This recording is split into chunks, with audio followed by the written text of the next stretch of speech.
All right, going live now. It says it's live. So welcome to Vlog Thursday, episode 182.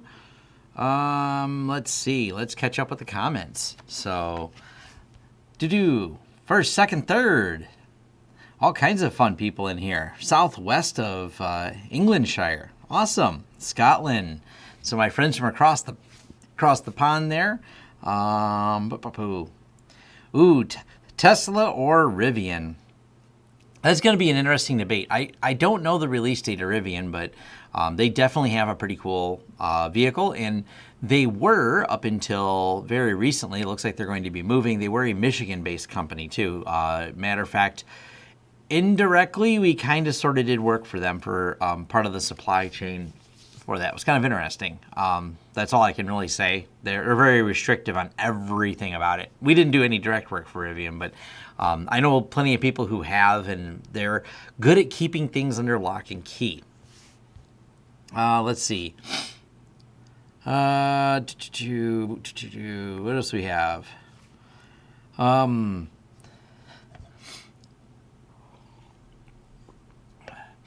So we got all kinds of people. I would kill for that right now. Oh, talking about heat. All right. Curious what all to warm in a few places. It's muggy and not very pleasant here in Detroit. Today it's not really hot, but hot enough. Hot enough to be meh.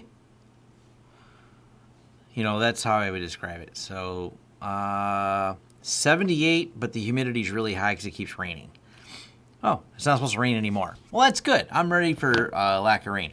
I am a little tired and I need to be a little hoarse. I spent a few hours, and there's the pre-show, during show, and then a little bit after, before I just said, all right, I'm too tired to do this anymore. I was over at Craft Computing on their live show last night. So that was fun. So that was a good time for sure. You can find the replay of it on the Craft Computing channel. It's the last video I believe he has posted right now. So hello to everyone from all over the place. Look at all the people that are supporting the channel. I like seeing the little icons next to them. That's very cool. Hot sauce. Now, I don't feel like getting it out. We got actually a whole lot of new hot sauces, though, but I'll bring them up real quick. This is particularly good. And this was the ghostly garlic hot sauce. I'm just full right now. I ate earlier and didn't feel like eating again or bringing any food over here. Plus, I have no bread or anything to put on. Everything I have is chips. And I know people get upset to hear the chip noise. So, but this was good. This was the ghostly garlic hot sauce. I had this one the other day. The other interesting one was, let me find a picture of it. Nasal napalm. So that stuff is wild, and if you have a cold, I think about my nose because I had some, and you know, you have it's like wasabi. Horseradish and wasabi have that same effervescence, and it just clears out your sinuses very, very quickly. So that was a couple of the new ones, and fun like that. What things do we want to talk about first? So I think in my list here I had Tesla, Twitter, patching. I'm trying to figure out which order we should talk about those in. So let me go here and pin that. All right.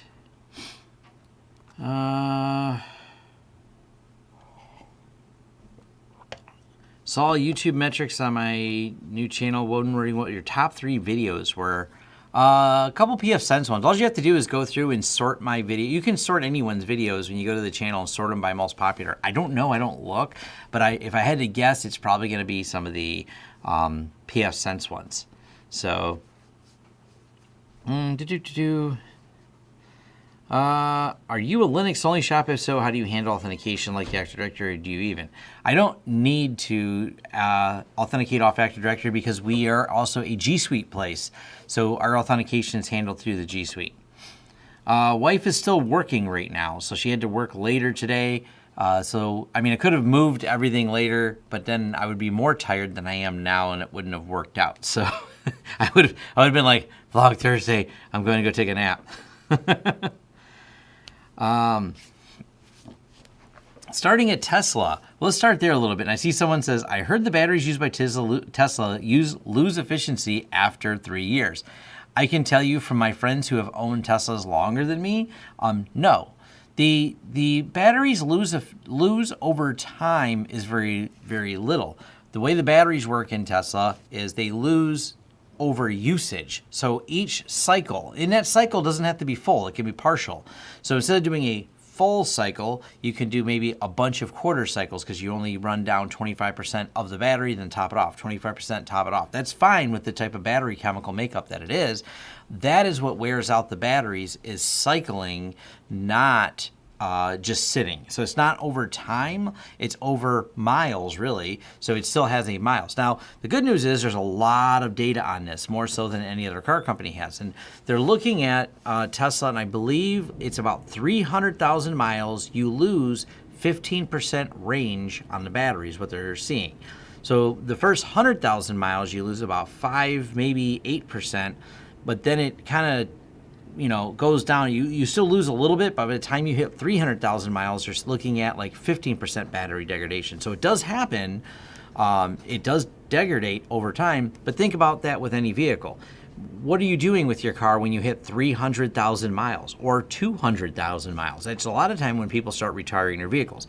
I know there's circumstances for people who have vehicles with a lot more miles. I didn't get one of my vehicles. I think I sold it with like 340,000 miles on it. So yes, I know there are long-running vehicles out there, but they generally show their life quite a bit, that they've lived through 340,000 miles. So that's kind of interesting. Also, yes, you can replace the batteries in a Tesla. Matter of fact, you can replace them relatively fast, and they just drop out from the bottom. So you do have to put it up on a lift, but you drop out the battery from the bottom. You can swap in a new battery pack, and the electric motors seem to last substantially longer than the battery. So that's a kind of interesting feature about the Tesla, is you can do some battery swaps. And if I'm not mistaken, battery swaps varies by the car, but somewhere in the neighborhood of $8,000. So $8,000, you rejuvenate the car and go another 200,000 or 300,000 miles.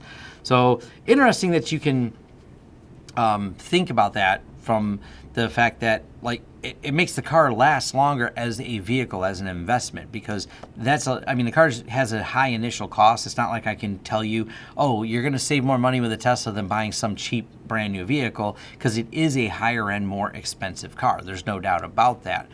But over time, no oil changes, no filter changes. They do have some cost savings there. The fact that they last so long. The bigger picture really is electric vehicles aren't the future, they're the now. They're just becoming more affordable for consumers, which I think is really interesting.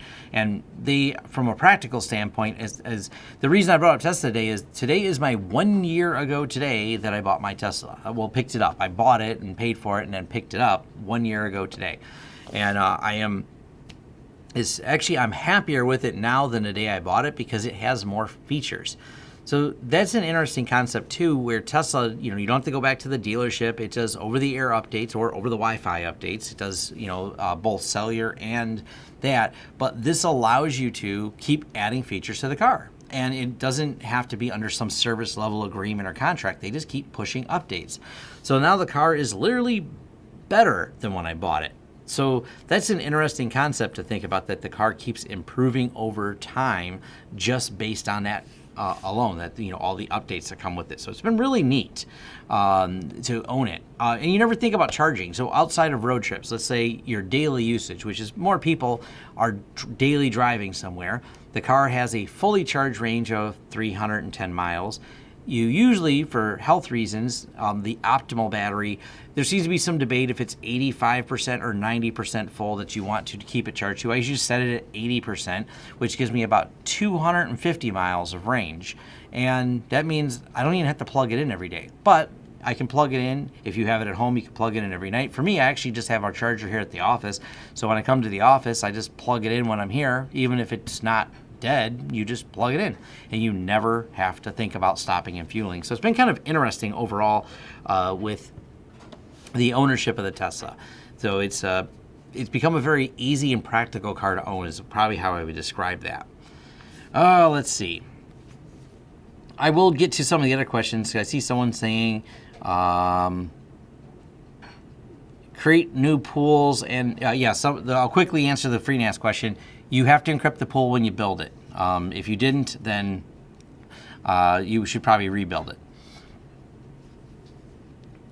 Yeah, the battery on a Tesla was designed to have certain it says if you look at the way they have a bunch of the smaller batteries in it, all chained together, this allows for a limited number of cells to fail, but still keep the car going. So it's kind of like how you look at an enterprise level SSD for wear leveling. There are extra sectors not in use, so as wear leveling occurs, it goes, hey, we got it. A couple sectors may have gone bad or don't perform like they should. The overall, there's wear leveling on it, and that's part of the longevity.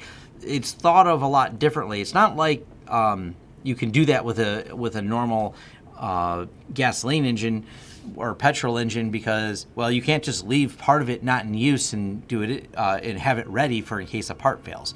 So overall, it's a really interesting concept, and there's some simplicity to the car by comparison. There's very few moving parts in a Tesla because you have the motors are direct drive with an open differential, so you don't have a bunch of moving little pieces and components to deal with. There's not near as many parts for assembly and things like that. You have a very simplistic drivetrain, kind of like a golf cart, where you just, essentially like a direct drive system. You want to use a high wattage outlet, so you do plug in a Tesla with a 240, and then I have a 240 40 amp charger that I plug it in. So, and that charges it at 37 miles per hour setting. So 240, whatever 240 volt at, I don't have a calculator, but 240 volt at, well, I do, it's right next to me, but I'll let you guys do the math. 40 amps at 240 volts. That's how many watts it uses to charge. And if you look through my channel and look for the juice box, I have a review of how we built out the power and electricity that goes into the Tesla. So let's see. I have a lot of Tesla stuff in there. You're all 240 in the UK, so you're halfway there. You just need a 40 amp circuit. So I imagine in the UK you're probably 240 volts at probably 10 and 20 amp normal circuits. So yeah, just need a 40 amp circuit. You already got the voltage. And the reason for the voltage is efficiency and conversion. There's the converter, when you put 240 in the car, it converts more efficiently to the 480 volt system, so it has to step it up. If you try to charge with 120, you'll eventually charge, but it has to step 120 up to 240, and there's a lot of loss when you do that. So you want to start at 240 to match the 400 or 480 volt system that's in there. The power does have to be stepped up. I can't remember if it's a 440. You can look that up, though, the charging mechanism for the Tesla. But after a year of ownership, would I buy one again? Absolutely. I'm still working on it. It's just been one of those getting around to it, doing a review on it and things like that. I do plan to do that at some point in time, do a more in-depth review. I was kind of waiting for the 1 year anniversary. I was hoping to hit some higher miles on it, but with everything going on, it's got 16 or 17,000 miles on it, so it's not a ton, but I think it's enough for me to do a concise, like, hey, what 1 year of ownership looks like with a Tesla. So that's probably what I'll be doing there. Let's see, what else do we have? Have I tried the SD-WAN features in XCP-ng? Yes, I have tested them, but I have not really dove deep into them, but they work. When I set up in my lab, I got them working. You have the option of both VXLAN and GRE. At some point when they're finished with a couple of the upgrades, I'll probably really spend some time with it so I can do a more in-depth video on it. But it's a great feature. It kind of works as described. When I set it up and got it working, it was relatively simple. Using the SD-WAN plugin, they have essentially an auto deployment. They did add, and I think this is a problem I was running into, when you're passing it between devices, you have to make sure that you have the MTU bigger than 1500, I think it is, slightly bigger, because you have to be able to encapsulate the extra packets when it's going. So there was some nuance to it, and I want to make sure I understand that very well, because that's going to be a key part in the video for making sure I cover that so you don't have to get stuck troubleshooting it. Now, internally, that doesn't matter. If you're just doing it internally, that shouldn't make a big difference if you do all the VMs and create GRE tunnels inside of the machine itself, like inside the server. But if you're doing it between servers, it's important that the network gear that you use be able to pass that along for the tunneling, or VXLAN, or whatever you're choosing to do. Let's see. I see Riley Chase in here, so hey. Awesome. What else do we have in here? Great car idea, terrible build quality. The very first early deliveries of Model 3 had some build quality issues. It was solved by the next release of them, like not even the next model year, just a few months in. So the build quality is actually quite good. Watch DeMiro, not Doug DeMiro. Doug DeMiro's got some reviews as well. Monroe Motors. They have a whole YouTube channel where they tear apart Teslas, and they actually kind of talk about how good the quality is on the new Teslas. So the build quality is actually quite good. And the build quality problems were things like body panel alignment and things like that. They were manufacturing level problems. They didn't stop the functionality of the car, but they did cause small, for people who are car enthusiasts especially, like notice there's gaps in the body line where it wasn't perfect, and rightfully so. If you're a car enthusiast and you're paying $50,000 for a car, you don't want any body lines that are wrong. All the body lines in mine are perfect. There is no, mine's a 2019 model. The 2018 was the early delivery ones, and some of the earliest 2018 ones did have some body line issues with the Model 3. So that's not untrue. But it's kind of a niche. It was some of the early delivery, which is kind of sucks because early delivery people are the people that paid up front almost like 2 years ahead of time. So that's life. What else do we have in here? Thoughts on UXG Pro? No thoughts on it. I don't think it's out yet. So,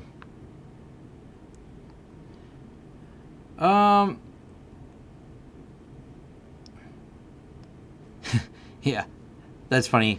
Teslas use range different, kilometers and miles. Yeah, I get the joke.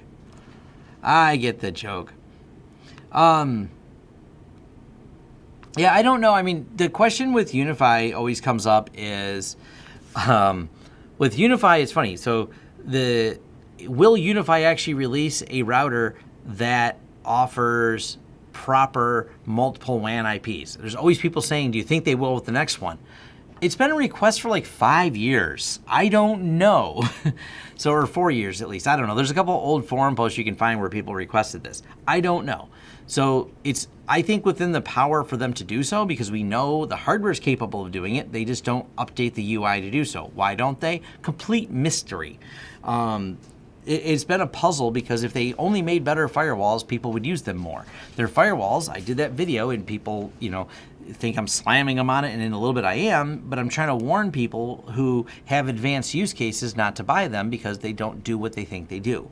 And it wouldn't be rocket science for them to do this. Matter of fact, everyone points out there's all kinds of hacky ways to modify the device. So it's not a hardware limitation. It just needs better software to have the functionality. We know the hardware can do the things because people have add-ons and workarounds to get it to do the things they want. So it's really not quite what we hoped all the time. So will the next one be better? I don't know. Their track record so far hasn't made me confident that it will be, but literally, the power is in their hands. They could turn a switch tomorrow, push an update, and fix all the things I complained about and just totally redeem themselves. It wouldn't be hard to do. I don't know if they will or not. I have no idea. Yeah, they said multiple IPs are supported in a future release. Cool. They said that's something they're going to work on 4 years ago. I mean, future release, what does that mean? Nope,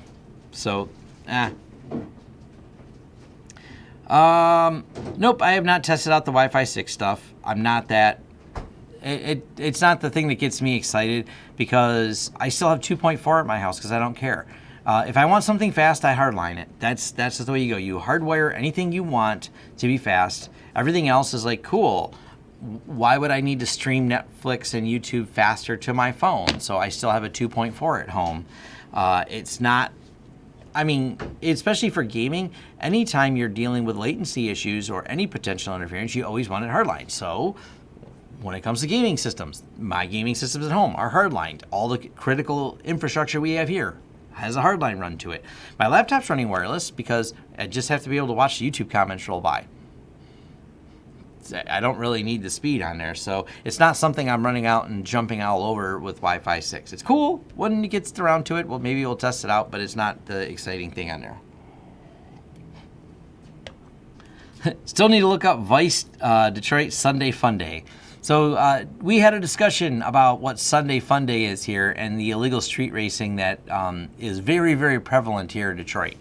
So if you're not into car culture, it won't matter to you. If you're into car culture or just curious about it, car culture is huge here in Detroit. We have some of the largest cruises. We have the largest cruise in the world. Happens right here on the Woodward Dream Cruise. And we also have the police essentially in some ways turning a little bit of a blind eye to the illegal street racing that goes on. So yeah, there's a lot of it out there. And Vice News kind of came here and did a little documentary, mini one. It's like 13 minutes long, just talking about what goes on, the street racing in Detroit. And I've definitely I've gone and watched it. I've never, we'll just say I've never allegedly participated in illegal street racing because that would be illegal. So it was fun though.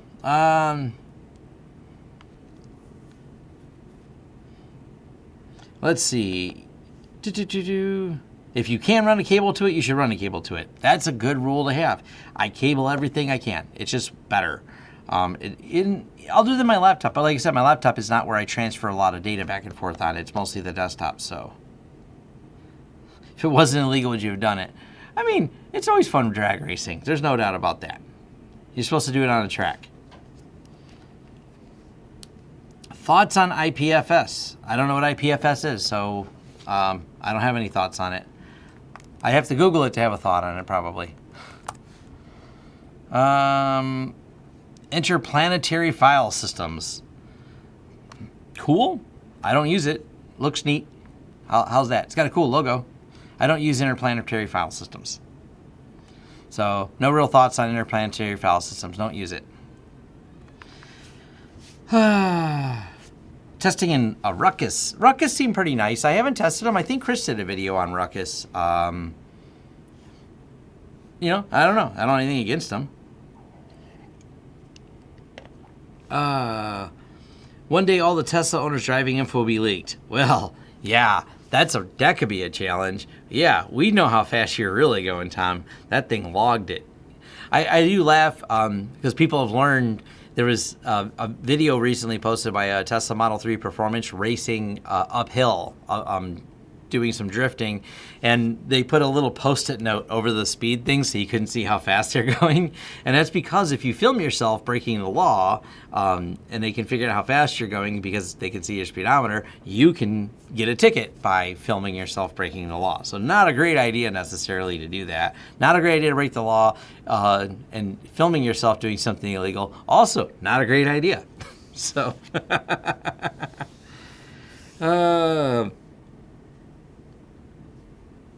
can you see your top YouTube watchers? No, it does. YouTube doesn't give me analytics on individual people. They tell me like number of viewers, but not like that some particular person viewed it. So they, in the stats, that's just not a piece of information that they have. Matter of fact, for those wondering what us as creators get to see,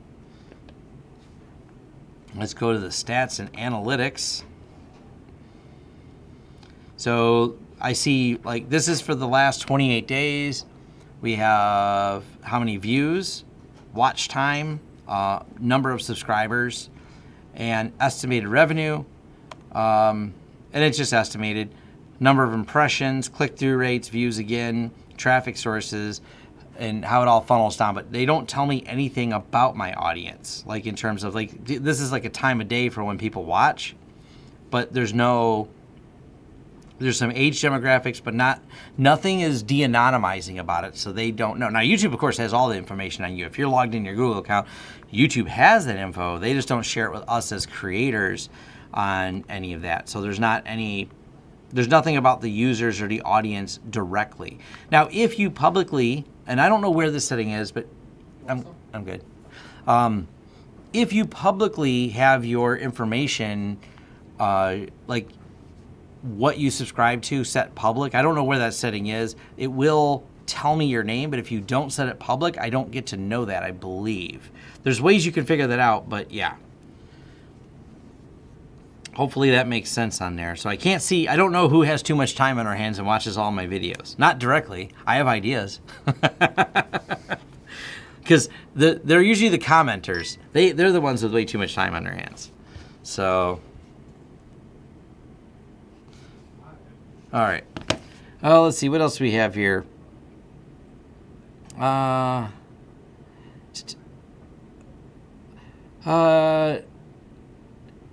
USG devices have some limitations in the hardware.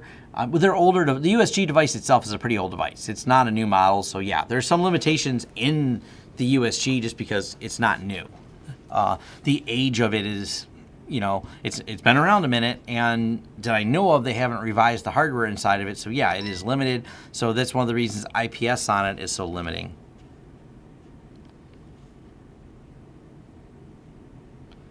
So, let me turn this off. All right, cool.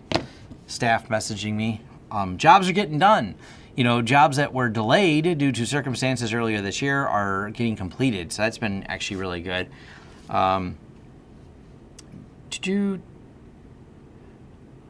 So that's, anyways, back to over here. Do you manage customer systems only or offer hosting as well? I guess what hosting what? It kind of depends. So I guess you need to clarify that question in order for me to answer that. So would you use Unrated? It has ZFS support coming soon. No, not likely. I don't have a use case for Unrated. One, not fully open source, so I have to pay for it. Not that it's expensive, and I don't mind paying for things, but there's like one limitation. Second limitation, I don't know it, and if it doesn't offer any clear use case that has an advantage over FreeNAS, why would I switch? To get you to switch products, there has to be one, more features or features I'm going to use over on the other new product. If you just make a product and go, but it does all the same as this product, okay. That isn't really enough for me to go through the time of learning it. If it doesn't offer anything new, it's just the same thing with a different name. Well, feature-wise, we know it's coded differently. Then why would I use it? And there's not, unless there's some killer feature on Unraid that I'm just unaware of, I haven't found it yet, that makes me want to use it, then, you know, I don't use pass-through, I guess. So because I don't really use pass-through, and everyone says, well, pass-through is better on Unraid, cool, I don't use it. So once again, it's not a compelling reason for me to do so. Yes, we will host customer servers. So if that's the question, we will do hosting for, we do hosting for customer servers. It's just rare. It's not often. Most of the time, it's just better to stick it in the cloud and manage it there. So I guess, once again, question still needs clarification, and depends what server you're hosting. Usually you set stuff up in the cloud for them and move on.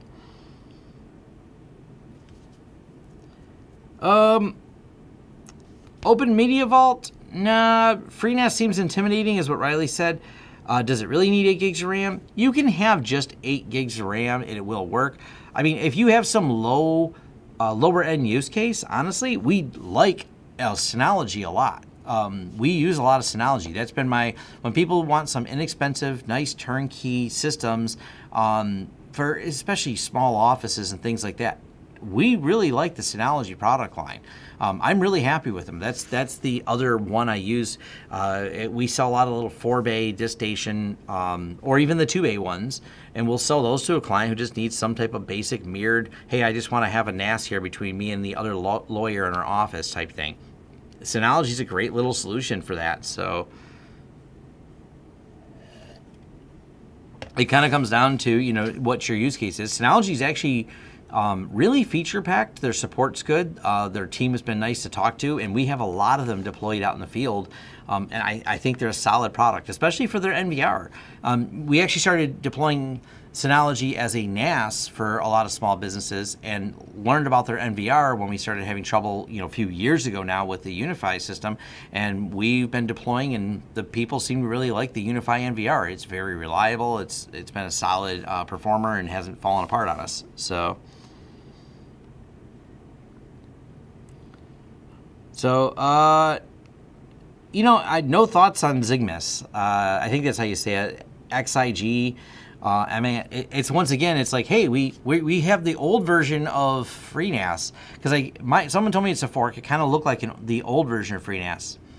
Why would I want something that's just the old version? It doesn't have any compelling features that makes it better than FreeNAS. So it's like someone else's pet project, I guess. No, without any compelling features. I think it does use ZFS, so that's cool. Are they code contributors upstream? Are they doing something that would compel me to use them or like them? I don't know. That's it's once again no compelling use case for it. I mean, if I had unlimited time, yeah, I would just play around and research stuff, but I don't. So I have to kind of pick and choose. That is, if time was unlimited, what would you do, Tom? And maybe that would be it. So I would play with more of those.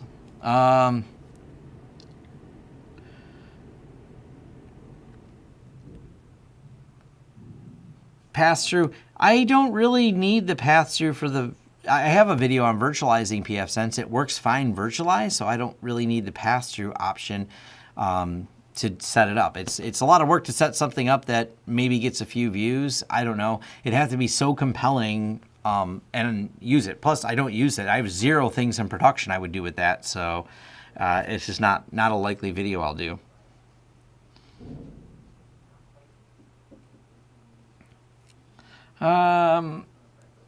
I have no recommendations on certs. I am not the best cert person because one, the problem with certs is one, I don't have any, so I'm not the best person to ask. I don't actively look for employment. No one ever asked me if I have certs except for YouTube people. Like the only people that ever ask me are you guys if I have certs or someone interested in getting into business. And I'm like, no one asks. But I'm not applying for jobs. That's why no one's asking me. If you're applying for jobs and those jobs say, I want you to have a cert. If the job you want needs a cert, then get the cert. It's not a matter of it's a good idea. Figure out what the job you want is. If you go, hey, I want to be a Cisco network engineer and all these jobs seem to require I have a Cisco network engineering certification, then I guess you should get a Cisco network engineering certification. I don't mean to sound too obvious like that, but that kind of is the answer. Certs are not necessarily, I think, a bad thing at all. They've certainly gotten much better from the early days. When I started, certs were kind of a joke because we called them paper MCSEs because the questions didn't align with the real world use case of thing. That's very different. This is 25 years later, of me 25 years of me working in tech. The industry's changed a lot, but because I've had a business for 17 years, I'm a terrible person to ask about jobs. I haven't ever, the last resume I wrote was 1995 was the last time I even made a resume up. So some of you watching this weren't born the last time I made a resume. So that's not my field of expertise for that.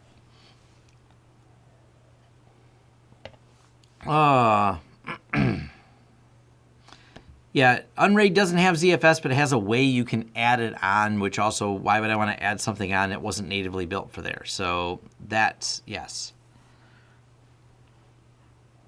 Yes, pass-through falls down is what breaks cluster configurations, because if you pass through, you can't have HA failover because each device would have a unique ID. So if you're passing through devices, even if you have the same card in another system, you've built 2 systems, you can't do failover. So one of the reasons we don't really do it is because some of the consulting work we do is in HA and failover systems, and I can't build those on pass-through.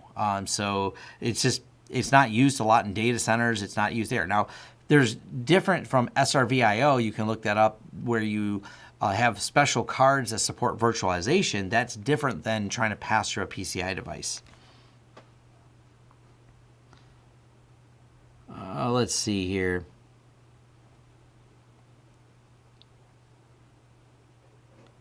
Let's see.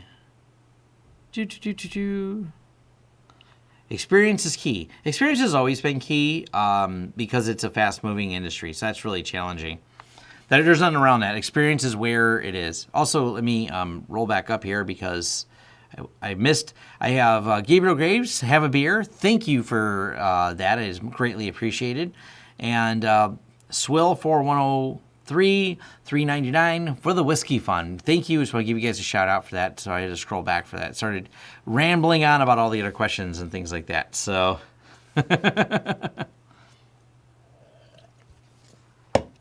Any tips on hosting Nextcloud safely and with fast speeds? You can hire Nextcloud to host it. So that's one of the options. Yeah, I'll offer my own certification for viewers. You can be a certified Lawrence Systems watcher. I bless you all with that cert. I hope it takes you far in a career. It might not, though. No guarantees. No refunds on it either. It was free.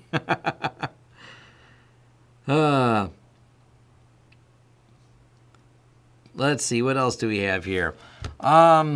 Twitter. Oh, someone also said, before we jump into Twitter, yes, we did cover SIG-RED. Me and Xavier dove into it, and that's a really interesting DNS problem with Windows. It is very similar to Unbind, who also had a DNS problem where it was basically a buffer overrun for something put into the DNSSEC certificate area.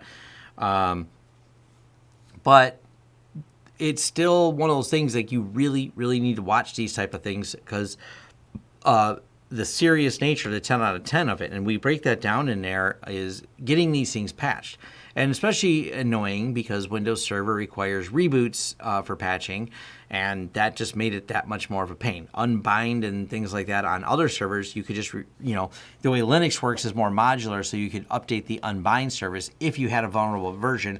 And most people didn't because the flag to compile that was defaulted to no on a lot of operating systems, which does include pfSense. It wasn't even, Unbind is the behind the scenes in there, or Unbound, I say Unbind, it's Unbound. Bind is the other one, Unbound is the other one that had the flaw. But because it's modular, you can update that module provided it had the flaw and fix that. But Windows is like, oh, you can update DNS and then you can reboot. And that, I think, is one of the challenges the way Microsoft does it. Like, everything seems to require reboots all the time, which is such a pain because now you're really disruptive to the users. I could restart the DNS service and you wouldn't have to worry about it because you're like, oh, DNS didn't work for the 30 seconds it took to restart the service. That's what happens in Linux, and even if it's 30 seconds. Windows is like, let me reboot. Oh, you're applying updates. Chill out, have some coffee. Hopefully it comes back online. Everyone will just be angry for the next 10 minutes while this thing reboots. That's really, Microsoft needs to come up with a better patching system. Their patching system is ridiculously annoying for end users. Like Windows 10 patches are stupid, especially this new Chromium Edge thing that they do is stupid.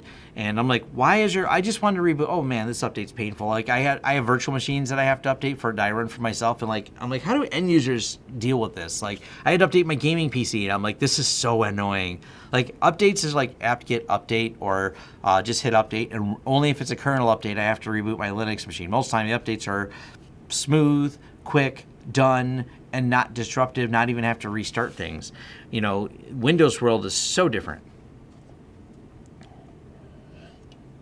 Oh yeah, in rebooting DCs in production window. Oh yeah, that's just loads of fun. You have to reboot the domain controller, and then all of a sudden, for whatever reason, you end up with computers that also have to be rebooted because they decided they don't want to talk to the domain controller because it was rebooted, so now you have to reboot them, and everyone's like, well, it shouldn't happen. And I'm like, yeah, it shouldn't. Half the computers do it, half the ones don't. You tell me why. We reboot them and it fixes it. Rebooting fixes everything, as anyone who's worked in IT for any time knows. You just reboot stuff, but it's just annoying. So, do I see many customers using FR or BGP routing in pfSense? Yes, and it's usually just in data centers. It's not that many people. I mean, I know a lot of people use it. That people we've consulted with have usually just been a few data center people. I'm not a BGP expert though.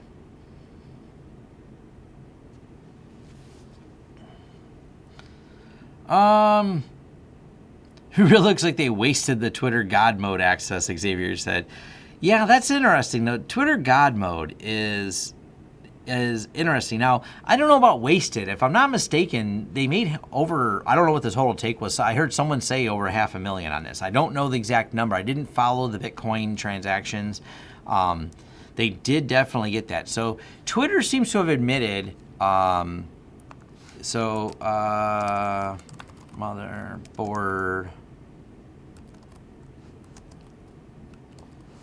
Twitter hack. I think they have the best reporting on it. And we'll jump over to the Twitter real quick here. hackers convinced Twitter employee to help them hijack accounts. And there's still more data coming out of this. And what they said was, and this is a Twitter spokesperson told Motherboard in an email that, as per our rules, we're taking action on any and private personal information of shared these tweets. After publication of piece, Twitter sent a tweet. We detected that we believe to be a coordinated social engineering attack by people who successfully targeted some of our employees with access to internal systems and tools. So the question really is, did they target them? Did they target them with a phishing attack? How did they get access to the Twitter internal employee dashboard? So was this a hack against a Twitter employee? Was it an insider threat where a internal Twitter employee actually was not duped into doing it, but decided to be in on the game? We don't know until we have a debrief, but it's obviously quite scary on there. And it's pretty much, okay, someone else said the BTC, one BTC account said it was transferring, had over 3 million. I see Riley Chase say 100,000. This is the thing, I don't know if they 100% tweeted exactly the same Bitcoin account out there. So there's going to have to be some investigation, some consolidating of information. Undoubtedly, there's a ton of money that flew into it. So it's really interesting, and it's almost wondering because they had so there's a couple things about this that I found weird. One, they said for the next hour. So some of the tweets they had made statements like that like, hey, this is going to be for the next hour. Also, during that hour, they kept replying as the compromised accounts. It's almost like they knew how long they could have access. Now, my question is, why didn't they? And this was a tongue-in-cheek here, but kind of the same thing is, well, I tweeted this. If only Twitter had this yesterday. Like, if everything's on fire, there are a couple ways they have to do this. And obviously they had employee dashboard. But why did it take an hour to take it down? Now, both sides of that, this is why we need a solid debrief to understand this, is do you just unplug it? The problem with just unplugging it is you lose your feed intelligence of where the actors are acting. It's kind of like keeping them on the phone to trace the call. So before we turn the lights out, before we cut the phone call, we want to trace where they are. So that's a good reason to do it. But after an hour, you'd think they would have shut it off. So it's kind of a weird problem there. So having that internal access is pretty scary. One, the fact that they were able to get it, keeping persistent access for that long was even worse. So it goes a step further, because I see someone said they could have tweeted, something from Trump's account. Now, this is how we knew early on, differential information is very important. So you have to look at Twitter and look at all the differential information we had. First, we already know, because there was another incident where some employee had messed with Trump's account. Some employee at Twitter. This was an incident that happened, a few months back. The details aren't really that relevant, except for one particular detail. Trump's account was removed from the Twitter employee dashboard access, so no one could do it again. All these major accounts, even political candidates, all were tweeting about this Bitcoin, except for his. So we know it wasn't a bunch of right away. We knew it was an insider problem, because the fact that was removed from the control panel is the differential piece of information of why those accounts didn't get used, but all the other ones did. So when you look at things, these are all the pieces you need to do when you're doing an investigation, is what differential information, and I'm doing it from a journalistic standpoint because I'm not inside Twitter. They have way more information than me, obviously, and hopefully they disseminate that information to a debrief. But those are one of the interesting pieces of information, like, well, the only person not affected is this account who's been removed from the employee panel. So, all right, we know it had to be a hack on the employee panel, because I've seen people going, oh, it's probably them SIM jacking and things like that. Too many accounts compromised too fast. It is impractical, implausible to think it was a SIM jacking or a bad 2FA, which, by the way, you can probably trust, because Twitter changed this second factor of authentication. I believe they all support TOTP now. They support more methods that verified, prominent Twitter accounts, especially ones that have been hacked before, would have also implemented more than just a cell phone backup for their Twitter account. So all these coordinated attacks at once, very interesting. Employee dash panel makes the most sense. It's the most plausible, fits the puzzle. Twitter's essentially admitted it. Vice News had contact with insiders who said, yep, they shared screenshots, and people were tweeting, yeah, we have access to the employee panels that essentially give, as Xavier put it, God mode access internal so they can post whatever they want. So it's still interesting for them to do it the way they did. And I think it's, I've seen some speculative things that they could have done was stock manipulation. They just hit people with Bitcoin, but what they could have done, and this would have, I think this was over on, some financial people were discussing this. What if they would have quietly, not made all the noise and made themselves known, or this is a riskier move, quietly tweeted out something, buy this stock or change this stock. Tesla right now, matter of fact, what's Tesla trading at? This is my own personal interest because I am a, full disclosure, I own a Tesla and some Tesla stock. And I bought Tesla stock at like 400 a share, and it's at 1,500 now. And it was, it had hit what are we looking here, like 1,530, and it's in the last 5 days we also had seen 1,764 a share. So they could have manipulated stock prices and done a series of shorts on them and things like that. So there could have been, shorts or buys. They could have done some options on these. So there's a lot of different options. When you talk about taking prominent Twitter accounts, especially if they just focused on people who are influential in the financial markets and tweeted different things about the financial market where you have a group of people doing it, you would understand how quickly you could move a stock price, and it may have made them more money. The downside of that, and the reason I don't think they did that, was if you reverse engineered who put all those orders in on the stock price, then you would be able to easier time figuring out who is behind the attack. All right, who shorted all these stocks prior to these group of people tweeting something that tanked the stock price, and who seemed to have the most predicted number of shorts that they bought to predict the price was going to go down, or vice versa. Who was the quick person buying up a bunch of these stocks prior to this tweet? And, it's a little bit harder to trade stocks anonymously, a lot easier to take Bitcoin, drop it in a Bitcoin wallet, run it through a tumbler, and away you go. So that's my speculation, all of it. It's really interesting. I don't know about the DMs, so that I've seen that too. But if you start saying, well, what about the DMs? I don't know that Bill Gates, Elon, or any of the prominent people have a bunch of private messages that they stuck in Twitter. Maybe I'm wrong, but I don't feel like that's how they privately communicate with people. Like, they're all DMing back and forth and sending photos or whatever. I just don't picture having your public Twitter, because they know that people on the back end can see it at some level. So it's probably not where they share that information. So I don't know that we're going to see a bunch of things. So I don't know. Let's see.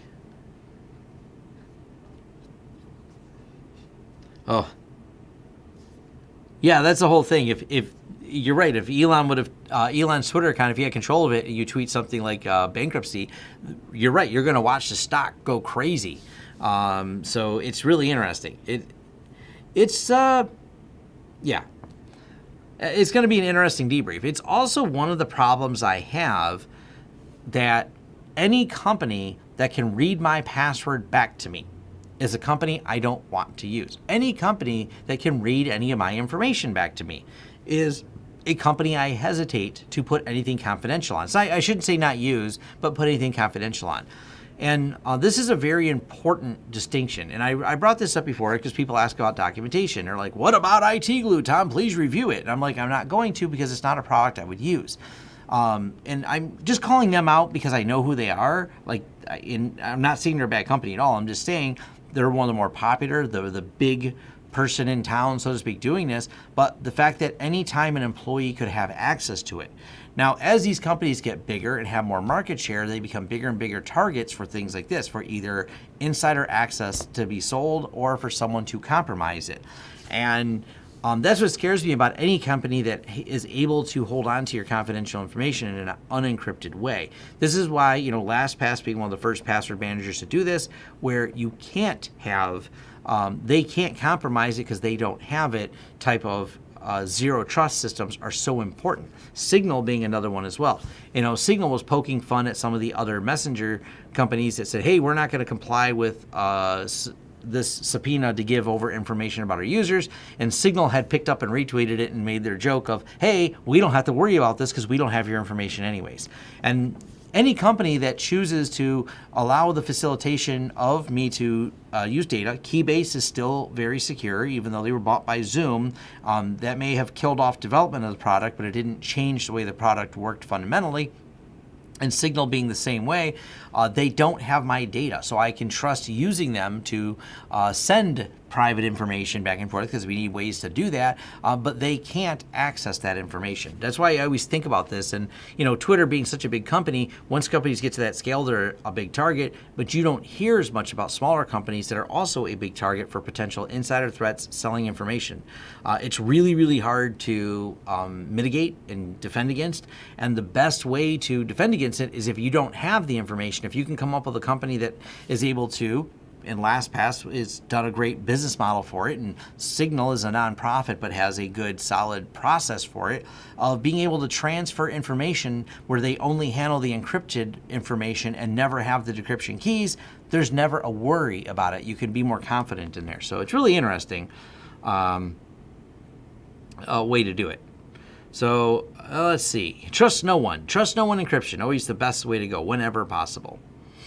I don't know who gives me thumbs up and thumbs down, but if you could, as it says right here, bash the like button. So yeah, I don't know which one of you did or didn't, but definitely go do that. So I don't know, it won't tell me who did. Matter of fact, when you guys look at the screen, this is what I see, and I see likes, but I don't know who did it. So feel free to do it. So that's it is greatly appreciated. It helps the YouTube algorithm and our algorithm-driven lives. Riley Chase, thank you for that. Hit that like button. So, what are your thoughts on pre-shared keys for IPsec tunnels? Use them? I don't know. I guess that's not really a question. Do you tip control the charging? Tip charge control. I plug my laptop in and charge it. I don't know that as I don't understand that question. She banged the like button. There you go. I like that. Any thoughts on WireGuard and pfSense? No thoughts on it. WireGuard is cool. It's going to take years before it becomes mainstream. So there's that. Is it cool? Yeah. Has it been well vetted? No. People want to use it? Go ahead. The irony that I find is, to my knowledge, maybe I'm wrong, I don't think WireGuard has been code audited yet. And everyone's like, oh, I got to use WireGuard. I use WireGuard. I care about my privacy. And I have to use WireGuard. I'm like, okay, you care about your privacy, and you want to use an unvetted protocol to protect your privacy. I'm not saying there's any flaws in it, but it takes time to find these and things like that. So it's like one of those things. It's like people constantly ask about it.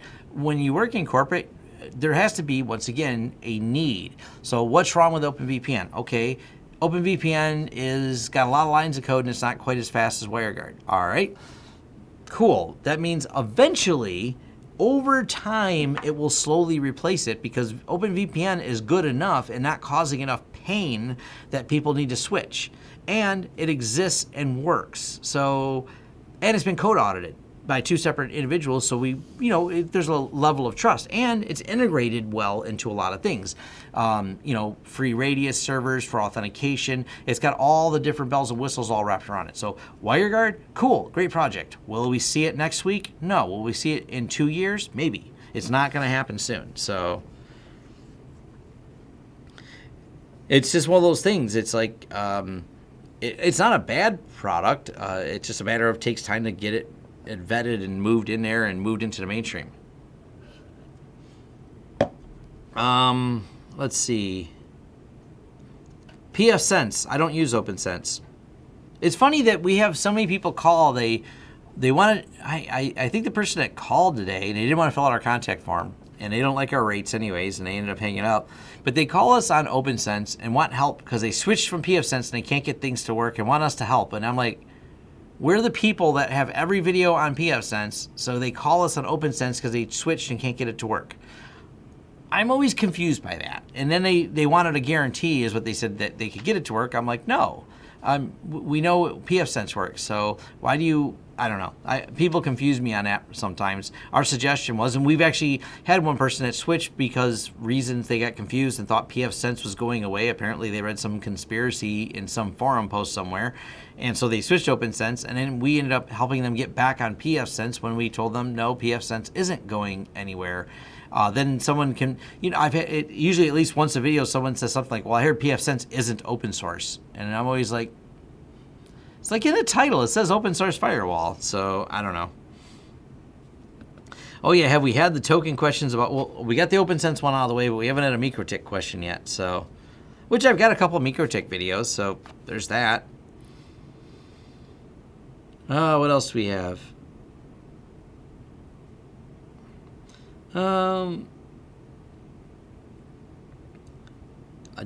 Identity aware proxy. I don't know.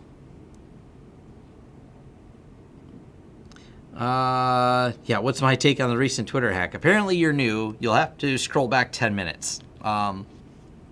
Scroll back 10 minutes. I think I'm done with the Twitter hack. I've said as much as there is. Insider threat. I don't know. I don't want to beat the dead horse because we don't have any more information outside of what this Vice article said. There's just nothing else to talk about. This is the latest, greatest, and things like that. I guess we could mention Wendy's for being ahead of the game, as always, and having a really great tweet. They did not get compromised, but they participated in it and said something about, doubling your hamburgers or something like that. I don't know. They're next level all the time and on it. So there's that.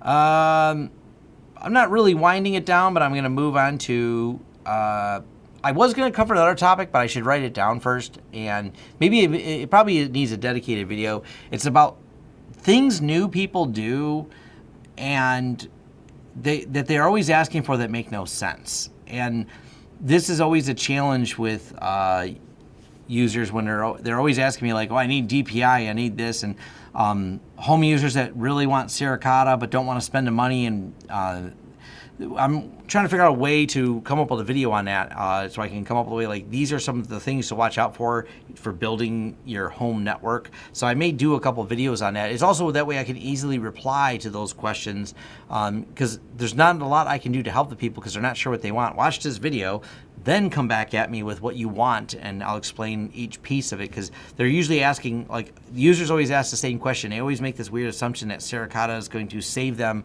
from whatever bad threats are out there, and it really doesn't. So, and a few other things, like the way people want to design their networks. They're not protecting themselves from the right threat, is what I should say. So I don't know if that'll be next week's show or if it'll be just a separate video that I do. I'll be thinking about that. Yeah, Wendy's meme game, they're on top of it. They're good.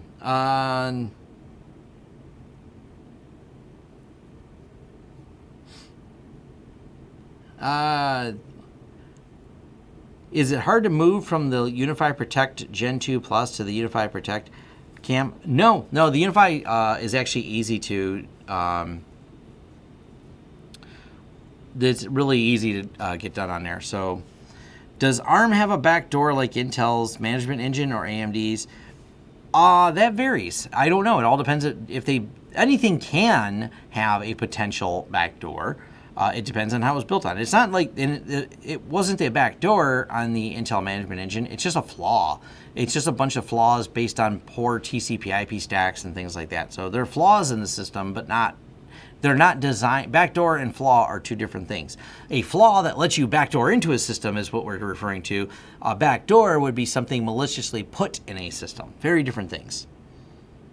Yeah, and ARM is a very complicated, not a single thing.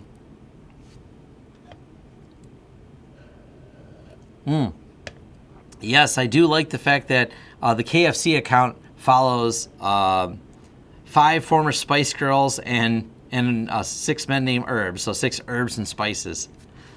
That was great. What about deploying IPv6? Nope, not on my 2020 list. It wasn't on my 2019 list or any of the last 20 years list to do. So feel free to use IPv6 if you want. Just don't ask me questions about it because I don't know. I'm not a big IPv6 person. Now, another topic that I thought about doing, and it was because I was taking some photos. This is not a customer. This is a house I'm probably going, well, I got a purchase agreement, so I'm working on buying a house. But I took pictures in the attic. But I wanted to point out that this is why it is, people always ask us about residential wiring jobs. And I thought about doing a video on this topic of why we don't do residential wiring jobs. And maybe because I will be doing some wiring, provided all the deal goes through on the house and everything else, I will be doing some wiring, so I will video it, but I'll also show you the challenges of why we don't do residential wiring jobs. And the first one is all that insulation makes it super difficult because people are shocked because I literally want double or more to do a residential job than I would a commercial job. There's so much more work. And people go, well, I thought you could just run the wire. I'm like, yeah, this is what your attic look like.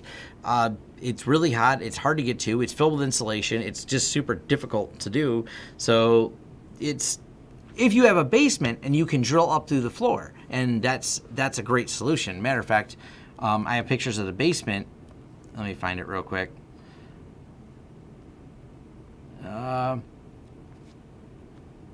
So this is what the basement looks like in that house. So the basement's going to allow for, easy access to things because it's unfinished, which is one of the goals. So I'll be able to take this basement, and that's how I'm actually going to do the wiring. And so I will, when I get this, if this all goes through and I do get this house, this is what I'll be doing, is covering all this in a video and talking about how I do things, but also why residential is so much more challenging to do than commercial buildings. It's just a lot harder work to get to a lot of things, especially because it's so hard to get into a wall residentially. Now, we're lucky enough to have an unfinished basement and a lot of open space, so we'll be able to go up through walls for the couple spots. But mostly there's not much needed, and I don't, the only thing that really has to get hardlined will be the gaming systems, honestly. There's not everything else really needs a lot of that. But so it's, one of those things on there. So yeah, it's just not a lot of fun. So I see other people saying, yeah, so I hate residential. I paid someone else to do it. I suggest to people who are looking for us to call electricians. People who wire houses are more equipped to do it. They also have a better process because one of the challenges are you sometimes have to cut apart drywall to get things where you want it, and then someone has to refix that drywall and repaint it. So I've known commercial electricians, and hey, this is going to be expensive, but the commercial electricians will work with a local contractor to come fix your drywall after they cut holes in it to get all the wire where you need it to be. So yeah. No Pittsburgh toilet in this particular one. So I told my wife that's the first thing I want to put is a Pittsburgh toilet. So and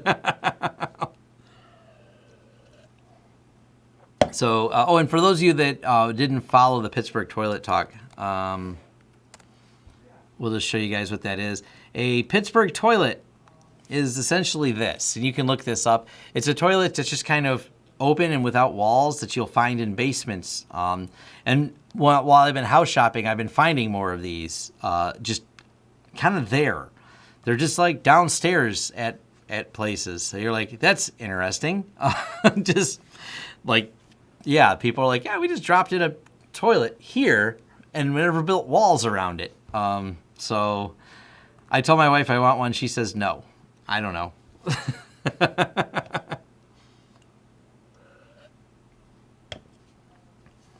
Is it possible for pfSense to run HA on WAN with same IP? Not really, no. Watch my HA video and you'll find out no. That's not really, there's a hacky way to do it, but it's not easy, not good. I don't recommend it. It doesn't work well, so not really. The way you'd run, you can't really run full HA. You could just get 2 of them and have one fail over to the other, but it's going to be a disruptive failure. So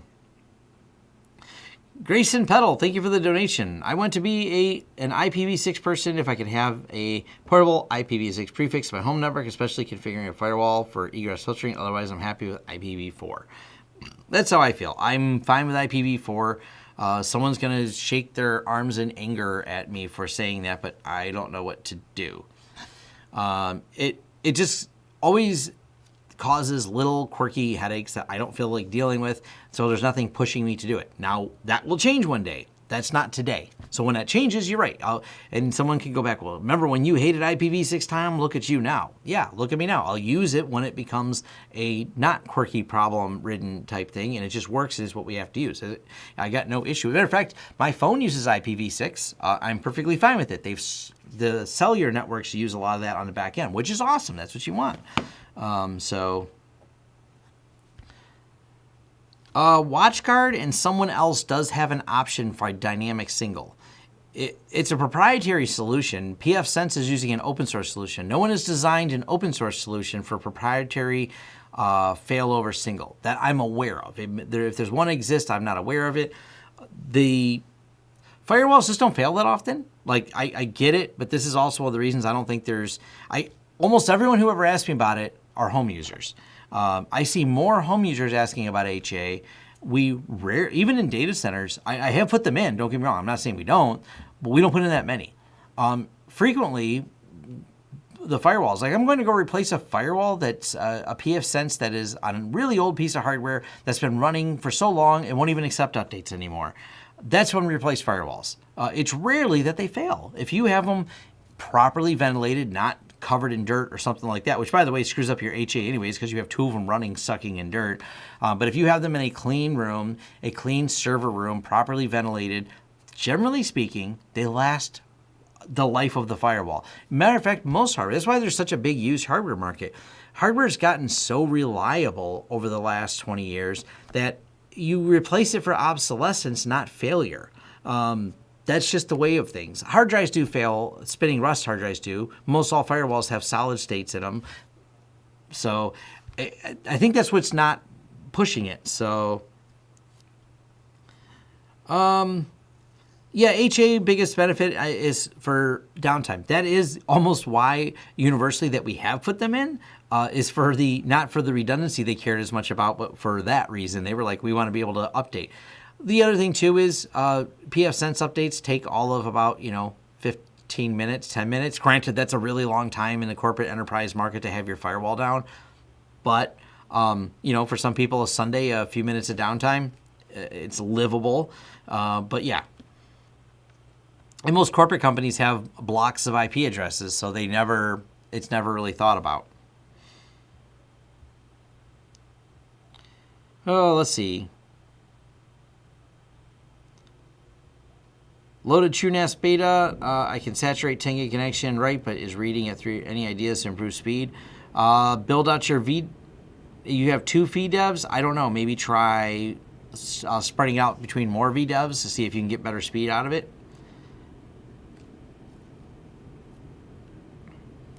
So hopefully that makes more sense. There's a lot, and I have a video that breaks this down. Performance tuning on TrueNAS Core, previously FreeNAS, ZFS performance tuning. I think some of the best ways when you really want high performance, you want to really get those reads going, is setting up a bunch of mirrored pairs and spreading it out a lot. You lose a lot of space, but that's the only way to get like really high performance speeds out of the reads on there. So that's probably the easiest way to do it, but it's also a lot of trial and error.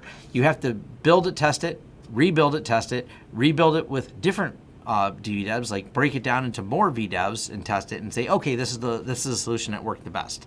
So, and there's a couple, if you look for ZFS performance on my forums, you'll find an entire list of people who did the testing for you, so you don't have to do the testing, which is really cool. So, but yeah, it is very time consuming to do all that. There's no doubt about it. It's not an arbitrary, easy, just do it type thing. All right, we're a little over an hour. What are some final questions people have? I covered Tesla. I covered Twitter patching. You get patching for the SIG thing, the SIG red. So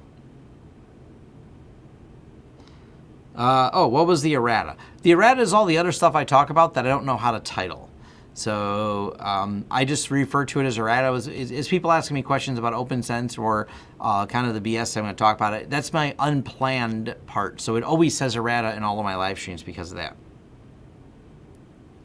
So something is this like HA proxy, but for general TCP UDP traffic? That's not HTTP. No, not that I know of. I don't understand your question, Chris. So, like, what would you proxy? So maybe I don't understand the question there. So you're HA proxy, but for general, I mean, you can actually HA proxy TCP because instead of HTTP, that's one of the options HA proxy has support for. But I don't know what the goal is. Start with the goal, not the question, maybe. So. Yes, I have a 3D printer. I have a review on that 3D printer. If you search my channel for 3D printer, I break down what we have, how we use it, how it works, and my thoughts on it. Which I have very few thoughts. Steve helped with that because he uses it more than me. Yeah, we need HA Telnet on there. Oh, yeah, MikroTik question. Why not?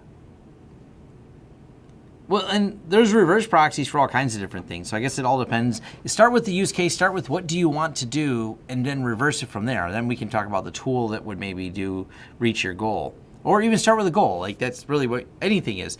What is the goal that we need to have here? And then we fit the solution for the goal.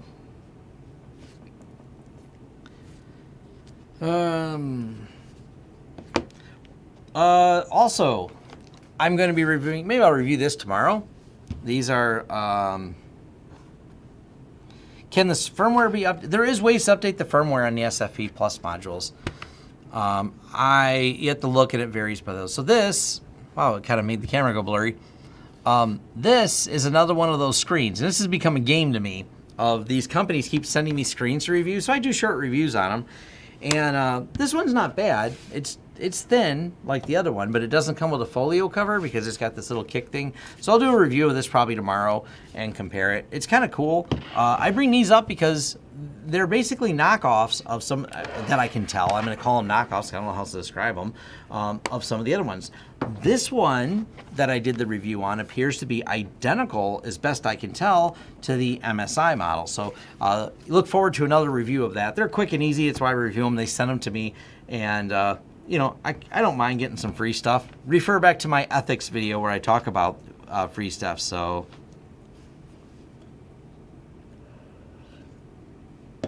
Firewalls don't usually stop hackers. That's SigRed. There's a perfect example of put all the fancy firewall stuff in you want. It walks right through it. This is one of those things that end users constantly do is think the firewall is going to protect them. That's because they watch too much TV. Yeah. It's an interesting problem, and that's kind of that. I need to make a list of things that you think you need that you probably don't need because you've seen it on TV. There's a title.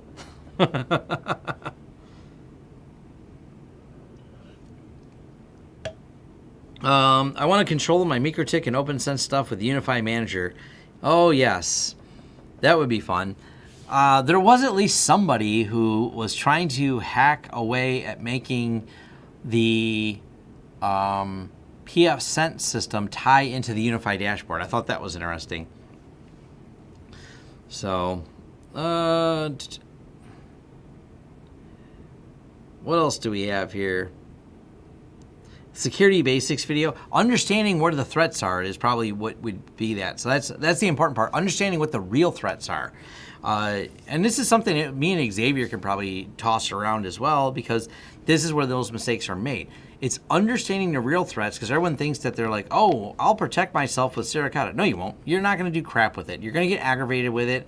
You're going to mess with it. You're going to go, this is hard. It didn't find anything. Watch me download this virus that the Errata cares less about because they used an encrypted tunnel, or encrypted traffic, and they can't see it, and it didn't do anything for you, and you are now vested hours and hours into it, and you got nothing for it. That's one of the most common requests that we seem to have from home users is need help setting up Errata, and then they turn it on real restrictive and it blocks Netflix, or they want whole home VPN, but they're mad because Netflix quit working, et cetera, et cetera. There's a lot of little stuff like that that I need. That's, once again, a lot of my videos are responses to not repeating myself, I should say, because we get so many users with those same questions. How do you approach IPv6 failover in the real world? I don't. Someone else does, I guess. It's not me.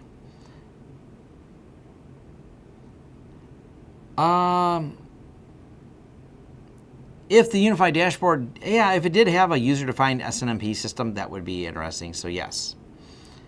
Oh yeah, just email them, invoice.pdf.exe. Watch it walk through all the hours they spent in their firewall while they open up something on their Windows desktop. And yeah. Also, anyone who rambles on about privacy and then uses Windows desktop, and while they babble on about privacy and security and then use Windows desktop. So, I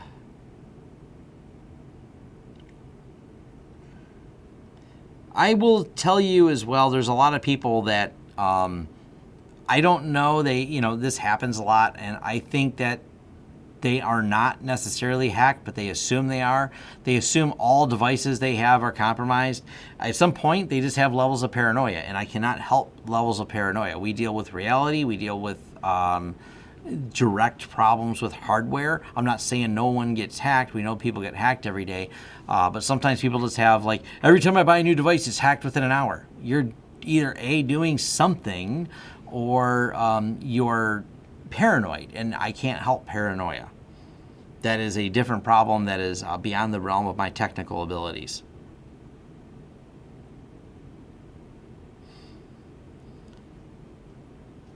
What else do we have here?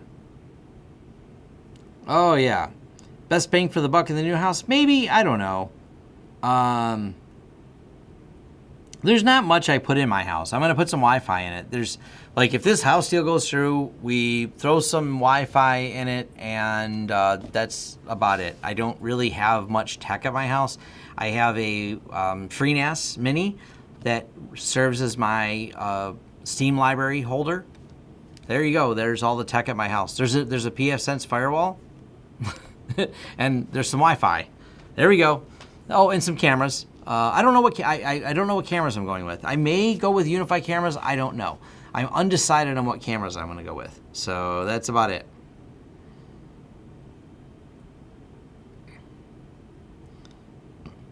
Yeah, if you take away a lot of users and they don't have full access, you instantly solve a whole lot of problems.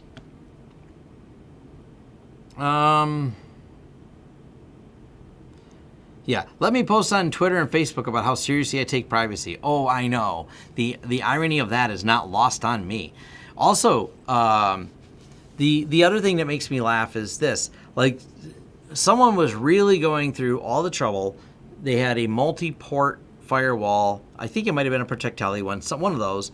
But they wanted to program it so the only way they could get to the admin interface of pfSense was to physically plug into one of the ports and only that port there.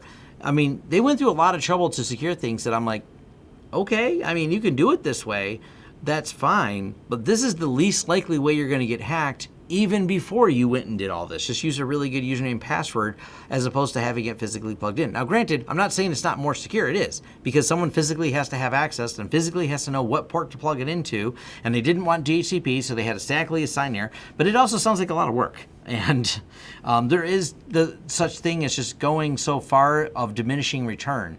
You keep working so hard to be more secure, but there's a point of diminishing return on that security, and that's what people need to make sure they understand.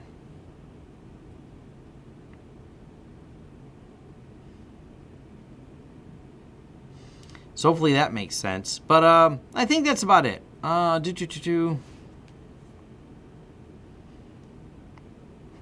Yeah. Now that's a whole other thing.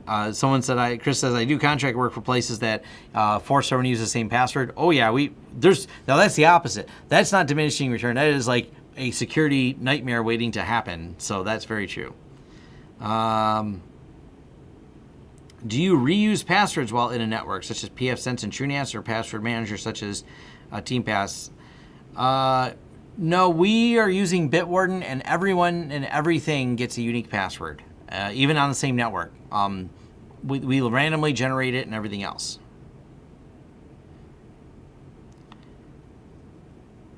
That too. People, if you spend too much of your resources, as in your time is finite. If you spend all the time chasing small, esoteric, less likely to happen things, you may end up opening yourself up, because you're not focusing on it, a larger, more challenging or less challenging attack, like reusing passwords because you're afraid of password managers. I've seen that argument a lot. Oh, I'm afraid a password manager will get compromised, so I just use the same password everywhere. Like, no, you've now done security wrong. Yeah, and all that security, and someone says, click the free iPhone link and download invoice.pdf.exe, and away you go.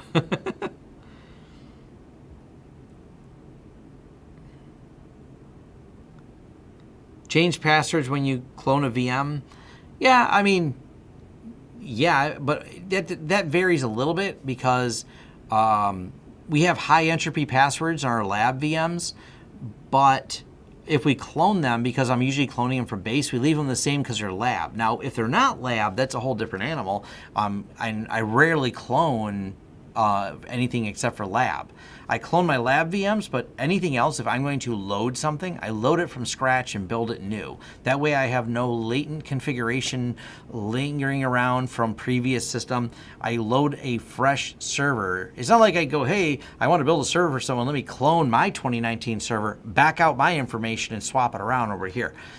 We always load servers fresh if they're going to be purpose-built to do something. My lab gets cloned, and I usually do leave the password the same on my lab, because it's a lab, and when I'm done with whatever lab project I'm doing, I destroy all the VMs anyways, and provided the main password's not compromised, changing the password for every new VM I create. There are lab systems, who cares? They have a very short shelf life, I should say. Usually by the end of the video, the last task is cleaning up the lab. Once the video goes to production and published, I delete everything I did in the lab and format it again. So it's done.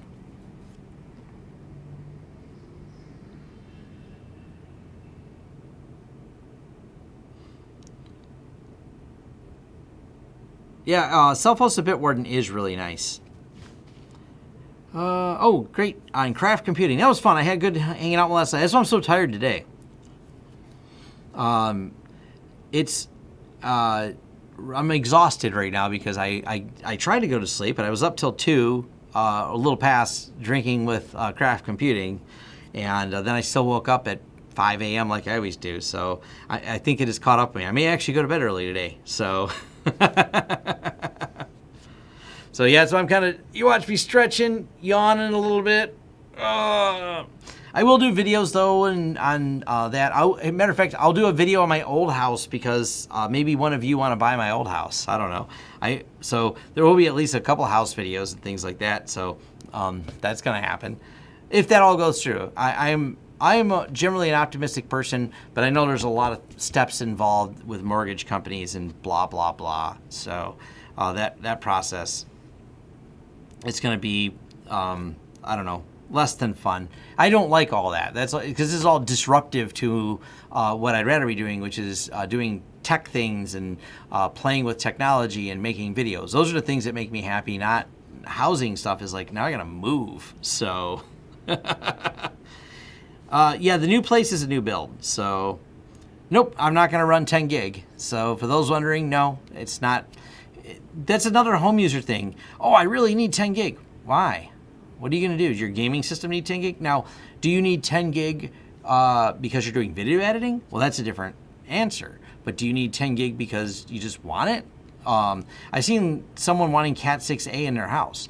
Cat 6 will transport 10 gig for quite a bit. Cat 6, not 6A. 6A will do it the full length. So I think you get like 30 feet. And for most of your home, unless you have a really large house, your house runs are not that long. So you can usually run a house with Cat 6, which, Cat 5 is pretty much dead. So we're going to go Cat 6, of course.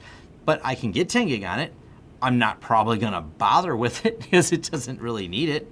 So, yeah. And that's the other problem. Most home users are, yeah, here's my 100 meg connection, or even, 200 meg and 300 meg connections are becoming more common, but they need a gig. Why? Oh, they need Wi-Fi 6. Why? The pipe problem is you can only get so fast to the internet. And you can stream Netflix on a 50 meg connection all day long. You can stream 4K Netflix on a less than that connection. Why did you need that? And I don't know. I mean, if you just want to overspend on things, that's fine. If you are cash flush and would like to buy all those things, hey, go buy them. Keeps the economy rolling. Yeah, if you have Cat 5e because you have it, use it. It's nothing wrong. It's not bad. So yeah, I don't know. Yeah, 10 gig between VMs and storage, that's very relevant. I would definitely say yes to that. But my gaming system, now, granted, if I do upgrade my gaming system to 10 gig, it would be because it's connected to the FreeNAS that's sitting physically next to it. And I wouldn't mind having 10 gig because of how fast I want it to access the Steam library that's located on FreeNAS. There's a relevant discussion, so that's not bad. And yeah, if the telecom is running 1.5 gig in your area, that's pretty cool too. So yeah, there's nothing wrong with any of the other stuff. That's the 10 gig running. Matter of fact, I'm running 10 gig on Cat 5 because it works. I have zero problems. My computer is, I don't know, 20 feet of cable away from the server rack, and then it goes through a patch panel, and it's a Cat 5e patch panel, Cat 5e keystone, Cat 5e from the back of my computer into the plug in the wall, Cat 5e, then it goes into a UniFi switch. Everything's Cat 5e, except for the UniFi switch does have a 10 gig port, and it runs at 10 gig with no errors. So I transfer at full, 10 gig speed back and forth. So it's actually kind of funny. And I did an interview with someone who's on the board for setting the standards for cable, and he discusses why it works. So, and he's much more scientific than I am. I'm just going to tell you that it works. He'll tell you why it works and how cabling standards are set. So that's a big thing there. Yeah, you can do HD Netflix and YouTube on 1.5 megs. That's true. Just, yeah, do not get CCA cables, copper-clad aluminum. That is terrible. You do not want copper-clad aluminum. Very much watch out for that. As long as you're not getting copper-clad aluminum, thumbs up, you're doing good. As long as it's solid copper cable. So if a few more of you could smash the like button before I wind it down, that would be great, because I'll kill it here in 2 minutes at 6, because I will start yawning, and I may just fall asleep on my keyboard here. I kind of want to go outside and walk or something. Yeah, Cat 5, Sam Sheridan, like you said, 10 gig over Cat 5 works for quite further than you would expect it to.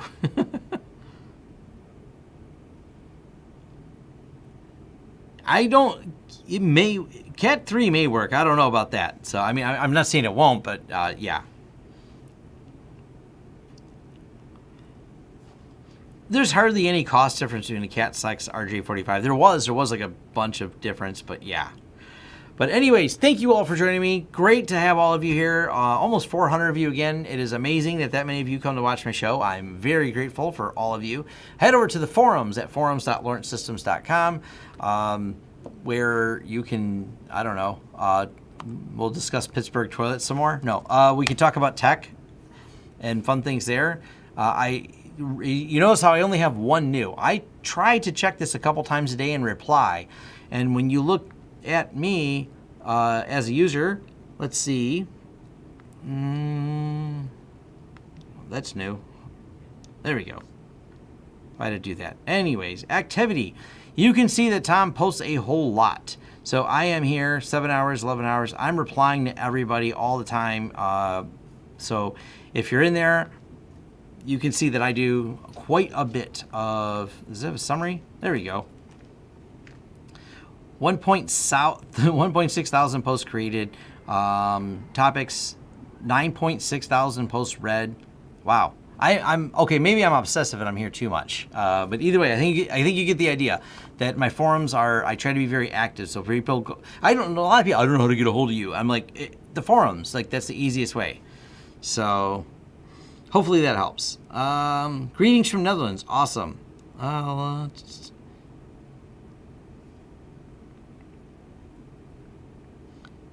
We can't. You can complain about the SolarWinds billing over in the forums. I think that's it. All right, awesome. Thank you for joining. See you next time. See you next week. And I'll probably have a guest next week. Craft Computing may be joining me on that. So looking forward to that. I'm excited. Thanks.